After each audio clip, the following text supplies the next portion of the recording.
नमस्कार, मी पुरुषोत्तम आवारे पाटील आणि तुम्ही बघताय कनेक्ट अकोला. मित्रो, बाळासाहेब आंबेडकर हे असं एक व्यक्तिमत्व आहे की ज्या व्यक्तिमत्वाबद्दल राजकीय क्षेत्रात, सामाजिक क्षेत्रात आणि सांस्कृतिक क्षेत्रात अशा तिन्ही चारही अंगांनी वेगवेगळं काम करत असणाऱ्या क्षेत्रामध्ये प्रचंड कुतूहल असायं. तसं पाहिलं तर ॲडव्होकेट बाळासाहेब आंबेडकर हे व्यक्तिमत्व हे असते ते मोकळं ढाकळं व्यक्तिमत्व आहे, परंतु राजकीय मुत्सद्देगिरी या नेत्यामध्ये प्रचंड भरलेली आहे. राजकीय क्षेत्रामध्ये असं म्हटलं जातं की बाळासाहेब हे गूढ व्यक्तिमत्व आहे, म्हणजे सस्पेन्स असं व्यक्तिमत्व आहे. ते काळाची पावलं ओळखून कुठल्या स्ट्रॅटेजी पक्षासाठी, सामाजिक कारणासाठी निर्माण करतील हे काही सांगता येत नाही. अर्थात अंतिम लक्ष त्यांचं संविधान रक्षण हेच आहे, सामान्य माणसाचं हित हेच आहे. परंतु राजकीय क्षेत्रात वावरणारी जी माणसं असतात आणि प्रामुख्यानं बाळासाहेब आंबेडकरांसारखी माणसं असतात, त्या माणसांबद्दल प्रचंड प्रमाणात सर्वसामान्य माणसांमध्ये, त्यांना मानणाऱ्या सगळ्या अनुयायांमध्ये, कार्यकर्त्यांमध्ये मोठ्या प्रमाणावर कुतूहल असतं. हे कुतूहल पूर्ण करण्याचा एक छोटासा प्रयत्न सह्याद्री फाउंडेशननं अकोल्यात केला आहे. अर्थात सह्याद्री फाउंडेशन ही संस्था सिने निर्माते असतील, सिने दिग्दर्शक असतील, निलेश जळमकर यांची ही संस्था आहे. निलेश जळमकर वेगवेगळे प्रयोग करत असतात. अलीकडेच त्यांनी महात्मा फुले यांच्या जीवनावर सत्यशोधक या चित्रपटाची निर्मिती केली आहे. येत्या 5 जानेवारीला हा सिनेमा महाराष्ट्रभरात सर्वत्र प्रदर्शित होईल. त्याचा एक छोटासा त्या निमित्ताने त्या सिनेमाचा कार्यक्रम आणि नाट्य तपस्वी राम जाधव यांच्या नावाचा पुरस्कार हरीश इथापे, जे आमचे मित्र आहेत, वर्ध्याचे नाट्यकर्मी, यांना देण्याचा एक कार्यक्रम होता. आणि त्या निमित्तानं त्याला जोडूनच संवाद जिव्हाळ्याचा असा एक सुंदर कार्यक्रम त्यांनी घेतला. आणि या संवाद जिव्हाळ्याचा काय होता तर ॲडव्होकेट बाळासाहेब आंबेडकर आणि त्यांच्या सुविद्य पत्नी अंजलीताई आंबेडकर या दोघांची प्रकट मुलाखत सिने अभिनेते संदीप कुलकर्णी आणि निलेश जळमकर यांनी घेतली. आणि या मुलाखतीतून त्यांनी बाळासाहेब आंबेडकरांच्या जीवनातले, अंजलीताई ते एकत्र कशा आला, त्यांचा प्रेमविवाह कसा झाला, दोघांमध्ये कुठल्या इंटेलेक्च्युअल लेवलवर चर्चा होतात, त्या चर्चेमधून काही कटुता निर्माण झाली तर सुजात ते सगळं कसं सोडवतो, अशी एक सुंदर मांडणी या निमित्ताने खुले नाट्यगृहात काल तो सुंदर असा कार्यक्रम झाला. कनेक्ट अकोल्याला अधिक चांगल्या पद्धतीने कनेक्ट करण्यासाठी अशा उपक्रमांची खूप गरज असते. डॅडी देशमुख लघुचित्रपट महोत्सव असेल, अंकुरचं साहित्य संमेलन असेल, अकोला शहरात गेल्या काही वर्षांपासून सांस्कृतिक क्षेत्रामधल्या ह्या घडामोडी मोठ्या प्रमाणात वाढलेल्या आहेत. हे निश्चितच आपल्यासाठी भूषणावं बाब आहे. परंतु ॲडव्होकेट बाळासाहेब आंबेडकरांचे लपलेले जे पैलू आहेत, जे पैलू सहसा राजकीय नेता लोकांसमोर कधी चर्चा करत नाही, पण या निमित्ताने असे काही निवेदक आणि मुलाखतकार भेटतात की ते माणसांमधलं आतलं लपलेलं जे काही असतील ते एखाद्या प्रश्नाची गुगली टाकून ते बाहेर काढण्याचं काम करतात. तरीही बाळासाहेब आंबेडकरांनी त्यांच्यावर ज्या प्रश्नांच्या गुगली पडल्या त्याला अतिशय सुंदर पद्धतीने उत्तरं दिलेली आहेत. पण तरीही जे श्रोते या कार्यक्रमाला होते त्या श्रोत्यांना ते श्रोते तृप्त मात्र झाले नाहीत असं वाटते.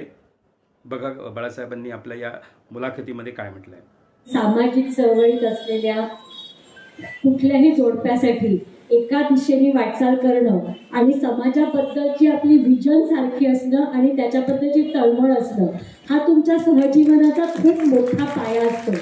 एखाद्याची ती आकांक्षा आणि दुसऱ्याला त्याच्यामध्ये गोडी नाही, अशा पद्धतीने ते पुढे जाऊ शकत नाही.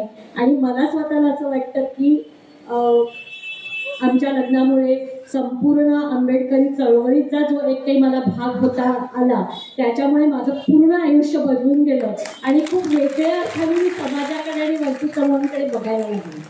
अगदी समाजकार्याची पार्श्वभूमी असली तरी सुद्धा ते शिकणं, शिकवणं आणि चळवळीतल्या कार्यकर्त्यांचं जगणं, जवळणं, अनुभवणं ह्यात जो फरक असता तो मला खूप अनुभवायला मिळाला. माझं म्हणणं असं आहे त्याच्यामध्ये की तुमचं म्हणणं जर प्रामाणिक असेल आणि कुठल्या हेतूने नसेल तर लोक स्वीकारतात, तुमचा विरोधकही स्वीकारतो, अशी असणारी परिस्थिती. आणि तिथे पण तुम्हाला भीती बाळगण्याची कारण नाही आहे, कारण तुमचा तो व्यक्तिगत संघर्ष नाही, तो समाजासाठी असेल किंवा देशासाठी असेल किंवा तुमचं असं जे काही ओपिनियन आहे ते ओपिनियन तुम्ही तुमचं मत आहे ते मत तुम्ही मांडताय आणि माझं म्हणणं असं आहे की मी आत्ताच मागच्याच आठवड्यात कोर्टामध्ये होतो आणि जेव्हा एक पिटिशन होतं की ज्याच्यामध्ये मी आर्ग्यू करत होतो आणि कोर्टाला असं म्हटलं होतं की मी स्वतःहून सॉव्हरेन आहे. आपल्या इथे असणारी लोकशाही अजून आपण घुसवलेली नाही असं मी त्या ठिकाणी मानतो. त्यांनी असं नाही म्हटलं तुम्ही सॉव्हरेन कसे आहात, तो म्हटलं माझा राजा मीच आहे. फक्त सहजीवनामध्ये जगायचं आहे म्हणून मला असताना काही बंधनं घालावी लागतात, काही नियम पाळावे लागतात. ते नियम पाळणं हे माझं असताना कायदेशीर बंधन मी असताना त्या ठिकाणी करतो. त्याच्यामुळे जेवढं मी एग्री केलंय तेवढ्या ह्याच्याप्रमाणे मी वागतो. उरलेला मी असताना स्वतंत्र आहे. ही जेव्हा आपली जगण्याचं मी असं म्हणतो प्रिन्सिपल ज्यावेळेस ठरतात, ज्याला मी फंडा असं म्हणतो, आपले फंडा आपले क्लिअर असतील तर माझ्या अंदाजानं आपण कोणाचीही भीती बाळगण्याची काही कारण नाही. पण आपली ज्यावेळेस क्लॅरिटी नसते किंवा स्पष्टता नसते त्यावेळेस मी बोलतोय ते कोणाला कसं लागेल कसं नाही लागणार याचा माझा विचार पडतो. त्यावेळेस मी असं भ्यायला लागतो अशी असणारी परिस्थिती. त्याच्यामुळे आपले स्वतःचे असणारे अधिकार काय, कुठपर्यंत आहेत, काय मर्यादित आहेत, त्याची असणारी चौकट आपल्याला लक्षात आली की आपण असताना मोकळेपणाने जगू शकतो. कोणाची भीती बाळगण्याची कारण नाही. कलबुर्गी जे मांडत होते, त्याच्यानंतर नरेंद्र दाभोलकर जे मांडत होते, ही सगळी मंडळी जी आहेत त्यांना जे वाटत होतं ते मांडत. त्यांचं काही जणांना पटत नव्हतं हेही आपल्याला सगळं दिसतं. मी जे मांडतोय ते अनेक जणांना त्या ठिकाणी पटत नाही याच्याबद्दल हेही सगळं दिसते. ते शेवटी कोणाला तरी पटत नाही म्हणून थांबायचं का, किंवा ज्याला पटत नाही तो आपल्याला इजा करेल म्हणून आपण थांबायचं का, तर मी असं म्हणत नाही. शेवटी समाजामध्ये जे आपल्याला घडवावं असं वाटतंय ते आपण घडवलं पाहिजे आणि ते आपण बोललं पाहिजे. तर ते असण्याची किंमत असते. किंमत मोजायला आपण तयार पाहिजे. त्याच्यामध्ये वंचित बहुजन आघाडीमध्ये महिलांच्या सहभागावर आपण समाधानी आहात का? महिला सक्षमीकरणाबाबत आपल्याला आपल्या अपेक्षा आता काय आहेत? मला असं वाटतं हा प्रवास आहे आणि तो चिरंतन चालू राहणारा प्रवास आहे. त्याच्यामुळे प्रवासाबद्दल समाधानी आहे का, तर ते समाधान आहे, ते वाढत आहे, पण ते अंतिम ध्येय गाठले असं अजूनही मी म्हणणार नाही. एका गोष्टीचा मला निश्चितपणे अभिमान आहे की महाराष्ट्रातल्या सगळ्या पक्षांपैकी वंचित बहुजन आघाडी हा एकच पक्ष आहे की ज्याच्या प्रदेशाध्यक्ष महिला आहेत. त्या महिला चळवळीतून आलेल्या आहेत आणि बहुजन समाजाचं प्रतिनिधित्व करतायत. आत्ता अकोला जिल्हा परिषदेमधल्या 6 पदांपैकी 5 पदावरती महिला आहेत आणि त्या सक्षमपणे जिल्हा परिषद त्याच्यामध्ये सांभाळतायत. आणि तरीही मी म्हणेन की ज्या प्रमाणामध्ये सगळ्या निर्णय प्रक्रियेमध्ये महिलांचा वाटा पाहिजे तितका अजून आला नाहीये. त्याच्यासाठी आम्हाला संघर्ष करत राहावा लागेल आणि तो आम्ही करत राहू. शेवटी देशाचं नेतृत्व करायचं की असाला जो ध्येय आहे ते साध्य करायचा हा त्याच्यातला प्रश्न. तुम्ही जर नेतृत्व करायचं म्हणता त्यावेळेस एक सगळ्यात महत्वाचा भाग येतो तो म्हणजे की तुम्हाला असणारं तुमच्या ध्येयांना बाजूला ठेवा आणि ते राज्य कसं चालेल. आणि मग ते राज्य चालत असताना त्याच्यामध्ये तुम्हाला कॉम्प्रोमाइजेस करावे लागतात. ते कॉम्प्रोमाइज केले की मगाशी मी जसं म्हटलं की तुम्हाला तुमची ध्येय बाजूला ठेवायला. वंचितांना सत्तेमध्ये आणायचं असेल किंवा वंचितांची असणारी परिस्थिती बदलायची असेल तर तुम्हाला सत्ता ही असताना बाजूला ठेवावी लागते. आणि जो सत्ताधारी आहे त्या सत्ताधाऱ्याला कॉम्प्रोमाइज करायला लावणं हा त्याच्यातला महत्वाचा भाग आहे. त्याचा तो जोपर्यंत कॉम्प्रोमाइज करत नाही किंवा तो जोपर्यंत असणारा मान्य करत नाही तोपर्यंत इथल्या असणाऱ्या वंचितांचं सामाजिक आर्थिक बदल जो आहे तो होणार नाही अशी असणारी परिस्थिती आहे. ते याचं असणारं एक चांगलं उदाहरण असं देईन की जमिनीचे नियम बदलायचे का आणि सीलिंग सारखा कायदा आणायचा का अशा असणाऱ्या कालावधीमध्ये विनोबा भावांनी असणारं भूदान मुवमेंट ही असणारं त्या ठिकाणी सुरुवात. भूदानामध्ये चळवळ, भूदानामध्ये ज्याला आपल्याला म्हणता येईल की काही जणांनी स्वतःहून असणाऱ्या आपल्या जमिनी शासनाला सादर केल्या अशी असताना पण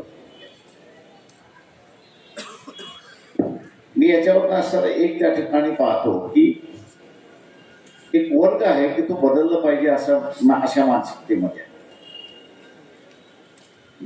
आता हा बदलणारा जो समूह आहे त्याच्याशी तुम्ही संघर्ष करायचा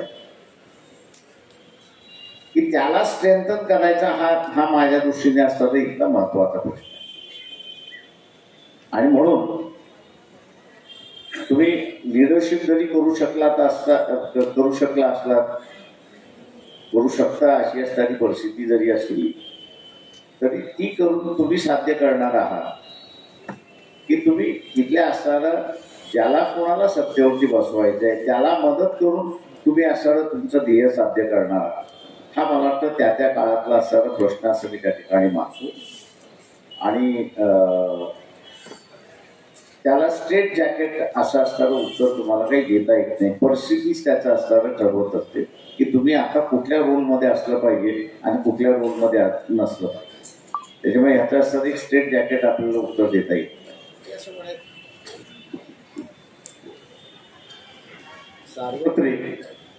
सार्वत्रिक सारं काही करण्यासारखं असेल तेव्हा तुम्ही नॅशनल लेवलवरती गेलात.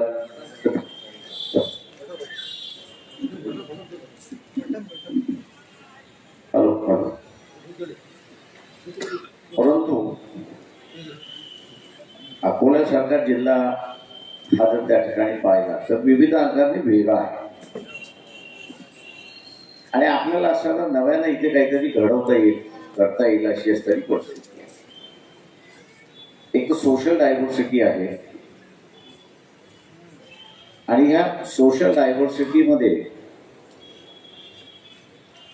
एक दुसरी सुद्धा डायव्हर्सिटी आहे आणि ती म्हणजे ॲग्रो इंडस्ट्रीची डायव्हर्सिटी. मी असं मानतोय त्याच्यामधलं की एक डेव्हलपमेंटल मॉडेल आपण ज्याला म्हणता येईल बोथ सोशली आणि इकॉनॉमिकली या दोन्ही गोष्टी इथे मांडता येतात.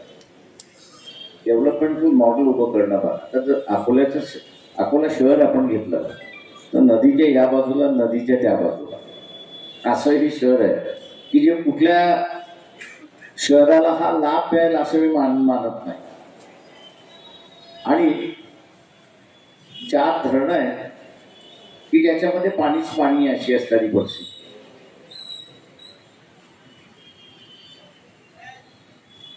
मार्च पासून जूनच्या पहिल्या दुसऱ्या आठवड्यापर्यंत टेम्परेचर हे असणारं 45च्या खाली कधी उतरतच नाही. मी मगाशी जसं म्हटलं की त्याच्यामधलं असणारं थोडीशी कल्पकता असते आणि त्याचं आता उदाहरण आपल्याकडे आहे. बाळापूरचं असणारं उदाहरण आहे. बाळापूरमध्ये बंधारा बांधलेला आहे पारसच्या असणाऱ्या पॉवर हाऊसच्या पाण्यासाठी. मे महिन्यामध्ये सुद्धा आपण गेलो तर बाळापूरचं टेम्परेचर हे अकोल्यापेक्षा 3 डिग्रीने कमी असतं. त्याचं कारण का तर बाळापूरच्या शहराच्या आजूबाजूला पारसला लागणारं पाणी जे आहे, पारस पॉवरला लागणारं पाणी जे आहे ते तिथे अडवलेलं आहे आणि ते पाणी असं सातत्याने त्या ठिकाणी वापरलं जातं. पाणी असल्यामुळे दिवसाची हीट कमी होत नाही, पण संध्याकाळची असणारी हीट कमी होते अशी परिस्थिती आहे. नदी तीच आहे, बदललेलं नाही. गांधीग्रामच्या इथे असणारा, गांधीग्रामच्या अगोदर एखादा बंधारा त्या ठिकाणी असणारा बांधला तर हा पूर्ण बाळापूर पासून ते असणारा गांधीग्राम ज्याचा अकोला शहरात येत आहे. तुम्हाला शहरामधल्या रात्रीचं 3 डिग्री टेम्परेचर हे असणारं कमी येऊ शकतं अशी असणारी परिस्थिती आहे. अनेक शहरं जी आहेत ही अकोल्यासारखी आहेत, परंतु त्याला डेव्हलपमेंट करण्यासाठी तिथल्या असणाऱ्या लोकांनी त्यांचा असणारा कल्पकता वापरली आणि त्याच्यातला असणारा बदल झाला असं वाटतोय. हे डेमॉन्स्ट्रेशन तुम्ही जोपर्यंत करत नाही तोपर्यंत इतर ठिकाणचं डेव्हलपमेंट होणार नाही हे आपण असं लक्षात. की बाबासाहेबांनी संविधान एवढं मांडलं आणि आपण जेव्हा पहिली पायरी संसदेची चढली तेव्हा तुमच्या मनातले भाव काय होते?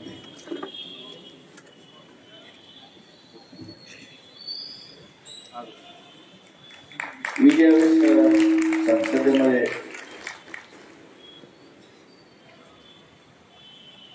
पाऊल ठेवणार असं ज्यावेळेस होतं आणि चालत आपलं की आणि पार्लमेंटमधले असणारे जे आता जसं दिल्ली पोलीस होते त्यावेळेस पार्लमेंट दिल्ली पोलीस होत तर त्याची स्वतःची स्वतंत्र यंत्रणा होती सिक्युरिटी. पण त्यांचं एक वैशिष्ट्य होतं की तेथे जो कोणी सदस्य आलेला असेल त्यांनी त्याचा चेहरा मेमोराईज केलेला. आणि मला सगळ्यात आश्चर्य होतं की मी गेटवरती गेल्यानंतर ते म्हटले तुमचं स्वागत आहे सगळं आहे. तर मग आपण कोण? ते म्हटलं आम्ही असं इथले सिक्युरिटी आहोत.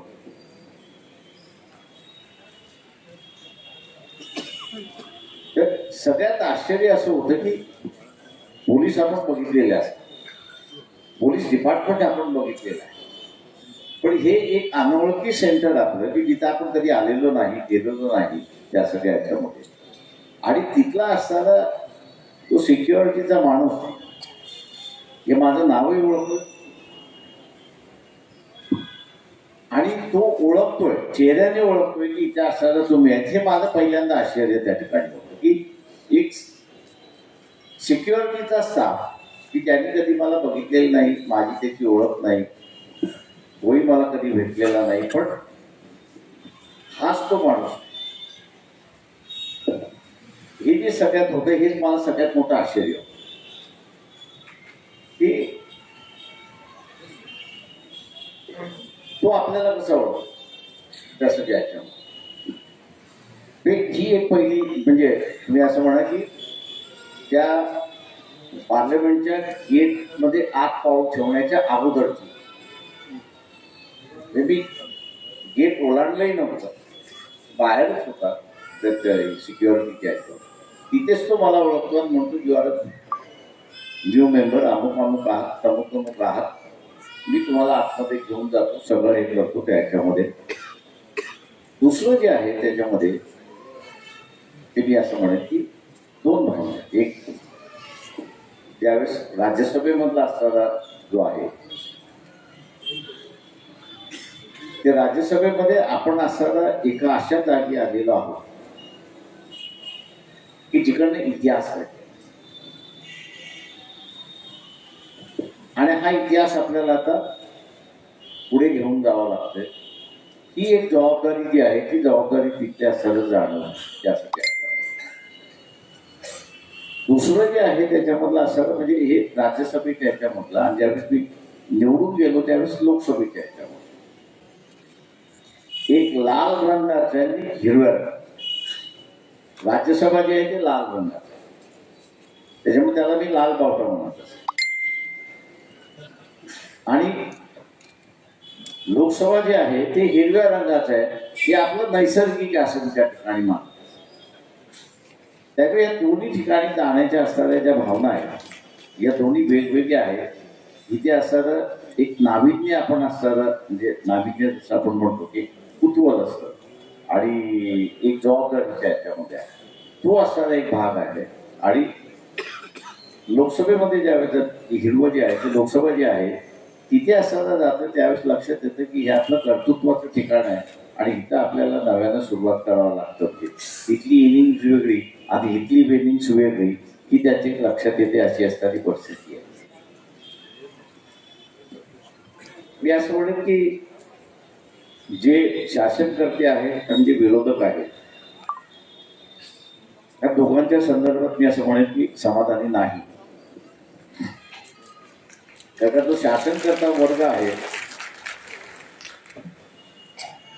तो पदोपदी पावलोपावली संविधानाला तुडवत चाललाय अशी असणारी परिस्थिती आहे. आणि दुसऱ्या बाजूला जो विरोधी पक्ष आहे त्याची जी भूमिका पाहिजे होती वेगवेगळ्या प्रश्नांवरती वेगवेगळ्या ह्याच्यावरती ती अजिबात दिसत नाही. सत्ताधारी आणि विरोधक या दोघांमधला असणारा जी रेष असते ती रेष पुसट झालेली आहे असंच मी त्या ठिकाणी म्हणेन, किंवा कदाचित ती कॉम्प्रोमाइज झालेली आहे हाही शब्द मी जर वापरला तर अयोग्य असं मी त्या ठिकाणी म्हणणार नाही. बाळासाहेब आंबेडकरांमध्ये देश पातळीवर नेतृत्व करण्याची क्षमता सुद्धा आहे. व्ही पी सिंग जेव्हा या देशाचे पंतप्रधान झाले तेव्हा त्यांनी पहिल्यांदा डॉक्टर बाबासाहेब आंबेडकरांच्या या नातवाला राज्यसभेवर घेतलं आणि देश पातळीवर नेतृत्व करण्याची एक उत्तम संधी दिली. हाच प्रश्न या निमित्ताने मुलाखतकारांनी बाळासाहेबांना विचारला होता की तुम्ही राष्ट्रीय नेते आहात, देश पातळीवर नेतृत्व करण्याची सगळी क्षमता तुमची असतानाही अकोल्यावर तुमचं विशेष प्रेम का आहे.